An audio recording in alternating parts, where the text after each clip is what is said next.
রাতেই উত্তপ্ত Kolaghat strong room চত্বর। গ্রামবাসীদের অভিযোগ, কয়েকজন দুষ্কৃতী ওয়াকি টকি নিয়ে ঘুরছে। ওই কর্মীদের ঘিরে বিক্ষোভ বিজেপি কর্মীদের। ঘটনাস্থলে কোলাঘাট থানার পুলিশ। বিজেপির অভিযোগ, ইভিএম বদলের জন্য তৃণমূলের ছেলেরা এসেছিল, এমনই অভিযোগ করা হচ্ছে।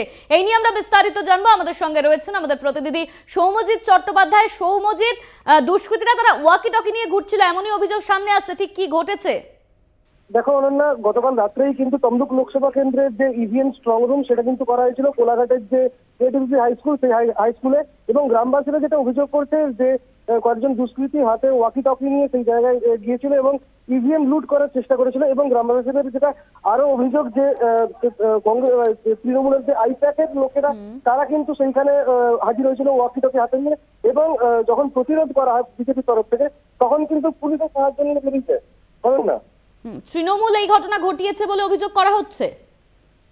একদমই অনন্য, যে বিজেপির তরফ থেকে যে অভিযোগ করা হচ্ছে যে তৃণমূলের আইপ্যাকের কিছু কর্মী তারা কিন্তু হাতে ওয়াকি টকি নিয়ে এই ঘটনা ঘটিয়েছিল। এবং যখন বিজেপি প্রতিরোধ গড়ে তোলার চেষ্টা করে, তখন কিন্তু তারা নাকি পুলিশের সাহায্য নিয়ে বেরিয়েছে। তবে এই ঘটনা পুরোপুরি অস্বীকার করেছে তৃণমূল।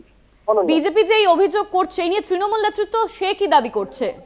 দেখো, তৃণমূল নেতৃত্ব যেটা দাবি করছেন যে গতকাল রাত্রে যে স্ট্রং রুমে ওই জায়গায় পৌঁছেছিলেন তমলুক লোকসভা কেন্দ্রের বিজেপি প্রার্থী অভিজিৎ গাঙ্গুলি, এবং অভিজিৎ গাঙ্গুলি এই ঘটনা সম্পূর্ণ উদ্দেশ্য প্রণোদিতভাবে ঘটিয়েছেন।